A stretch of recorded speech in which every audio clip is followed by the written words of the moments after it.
All right, what's going on, Punchline? How you guys feeling tonight? Yeah, hell yeah. I'm happy to be here, man. I'm having a great week. My mom just recently learned how to text. She just fucking figured it out in the year of our Lord, 2018. She just figured out how to text, but she's like not good at it yet, you know what I mean? Like she's not doing it the right way. Like she keeps sending me like these kissy face emojis. You guys know those little smiley faces? That's all the conversations are. It's just like,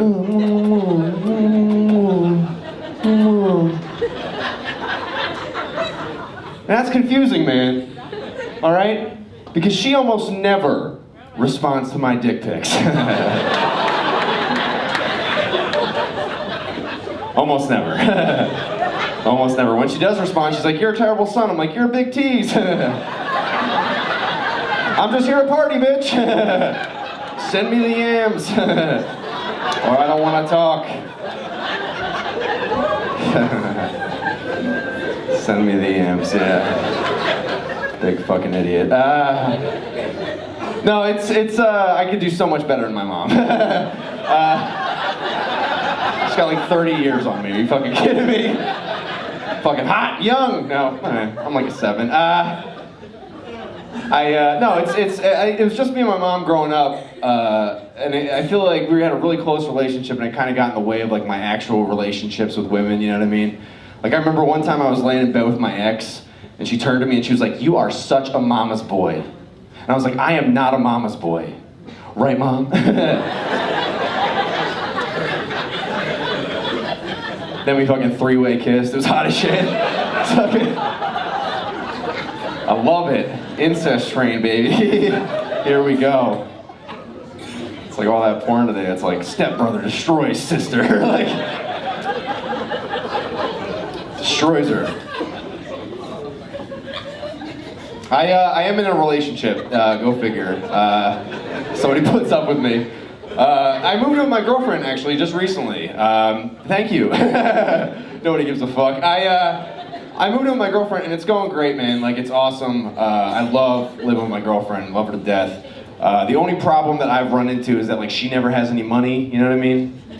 It's like I always have to pay for stuff. Which sucks is like I don't have any money. You know what I mean? I'm just figuring it out how to work it. You know? And it sucks like the other day like I threw down like $300. It's like, do we even need this shit? You know? Like, let's just fucking have the kid. Like, let's just fucking... Let's go for it. I'm kidding. I'm fucking with you. I'm sorry. We haven't had an abortion yet, but we are expecting. As long as I keep raw dogging it, right, boys? Just raw dogging it. Every month I get to do the I'm not a dad dance. It's fucking great. It's fucking awesome. I made $15,000 last year. I can't be a dad. I cannot be a fucking dad.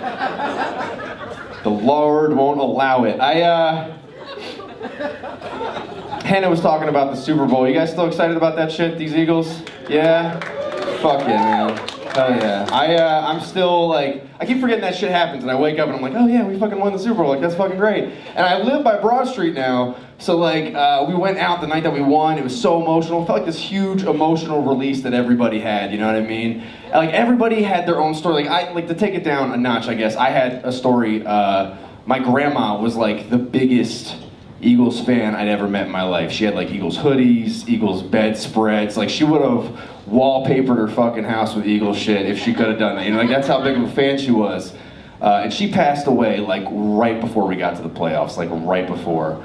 You know, yeah. And like after that happened, like I wasn't surprised we went to the Super Bowl because like I'm a very spiritual person, and I knew like that in my heart of hearts that my grandma was a fucking jinx. I was like, fuck, let her go.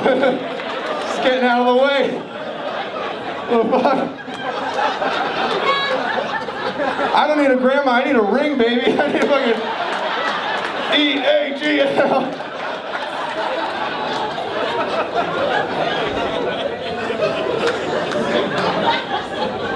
Yeah, fuck her. As soon as she died, I was like, we're going. We're going. We're going. Yeah, I don't know, man. This city went fucking nuts.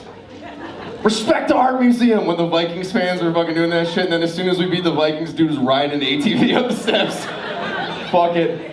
The city's fucking nuts. I don't know if you heard about this shit. A couple years ago, there was a guy around here who was going around drawing dicks around the potholes. You guys hear about that shit? He was drawing dicks around the potholes in order to get like the local government to like fix them, you know what I mean? And like the fucked up thing is like it worked immediately. Like they were like, we gotta fill these fuckers in. Like there's dicks here now? Like shit. I didn't know it was that easy to like change some shit in the world, you know what I mean? Like, I'm gonna start drawing dicks around like overcrowded prisons and shit. It's like, you're free now. Go. That's how you fix problems.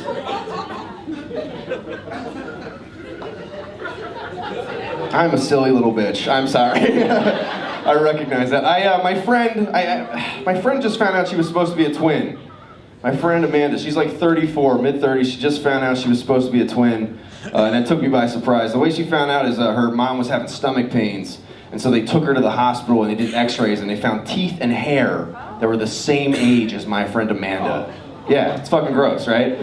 Because that means at some point she was a twin in the womb and then she just consumed that motherfucker. Like she just, like 2 entered, 1 left, you know?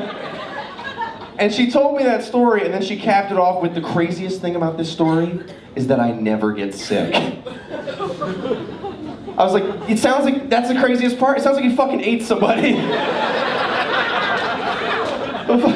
Like if Tia ate Tamara, she'd be a fucking gold medalist. She'd be just fucking dunking on everybody. Producers would be like, we got this new show, it's just called Sister. Like it's fucking... It's about this kick-ass black chick who never gets sick. Shit. Yeah, I don't know.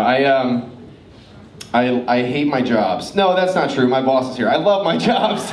My jobs are great. No, I love my jobs. It's just, it gets tiring. I have 2 jobs. Hate having 2 jobs. And I work in customer service for both of those jobs. And I don't know if any of you guys have ever worked in like customer service, dealt with the general public. But that shit will make you consider reincarnation like every day. Like you're just like, what the fuck did I do to get here? You know what I mean? Like dealing with these motherfuckers. I feel like I had to done something fucked up in a past life. You know what I mean? Like I don't think I was like Hitler or anything like that. Like I don't think I was that high. But like if you told me like low-level Nazi, like one of those office Nazis who just filled out paperwork, you know. Didn't see any of the Jew stuff, just fucking crunching numbers all day.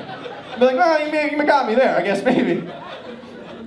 I'm like, why do I have to bust tables my whole life? They're like, well, you did paint the train, so... Sorry. Just a graphic artist looking for work. Gonna get out of here in a bit. I worked down in Old City, and I went to the City Tavern the other day. You guys know about the City Tavern, anybody? Yeah? Yep. All right, it's, for those who don't know, it's basically where the founding fathers went to like talk shit and drink, you know what I mean? Like that's where they fucking hung out. And so everything is like accurate to the 1700s. Like they serve you the same kind of food they served back then. They serve it in the same stuff they kind of served back then. Like, and it all looks like exactly the way it looked when they were there. Everything is accurate to the time period. And that's great, but my waiter was black. And I was like, no! Oh shit! Like we're tipping this motherfucker, like. And he was so nice, he kept coming up and be like, do you need anything? And I was like, do you need anything? Like blink twice if you need something. I will fucking go get you something. Oh, fuck. I bet he's probably, I thought about it after we left and I was kind of mad. I was like, he's probably making a lot of money off of white guilt. Like he's probably raking it in, you know what I mean? Like people just signing the checks like, here's another tip, my family didn't own slaves. Like, follow the drinking gourd. Like, okay, like, that's a deep cut. Sorry, I shouldn't have stopped with that. I said I didn't have any money. I really don't. It's getting to the point where I bumped into a homeless guy the other day that was wearing the same shirt as me. It's like, first of all, like, day ruined, right? I should just go back to bed, start over again. But then this motherfucker had the balls to ask me for change. I was like, no, clearly we shop at the same stores. Like, what the fuck? I had a guy from the Christian Children's Fund come knock on my door. I don't know if you guys are familiar with this, but this guy comes and knocks on your door and he's like, for $1 a day, you can save a kid's life. For $1 a day. And I was like, oh shit, $1 a day, that seems pretty reasonable. Like, I could probably manage $1 a day. And he was like, yeah, that's only $30 a month. And I was like, oh shit. Shouldn't have said that part, motherfucker. That's like 3 fucking Netflix accounts. Are you fucking kidding me? I don't even pay for one. But then this guy, he was like, let me sweeten the pot for you. I'll sweeten the pot for you. The longer you sponsor a kid, eventually the company will just sponsor you to visit them anywhere in the world. Anywhere these kids live, they'll just send you there. And then he handed me the pamphlet of like 16 kids and he was like, now which one of these kids do you want to save? And I looked through the thing and I was like, oh, you know what? None of these kids live in Hawaii. Like, none of these kids live anywhere I will fucking go. Where'd you go on vacation, Seamus? Oh, somewhere where they shit outside. Like, no. No thanks. I'm proud to be an American. All right, you guys are great. I'm Seamus Moore. Thank you so much.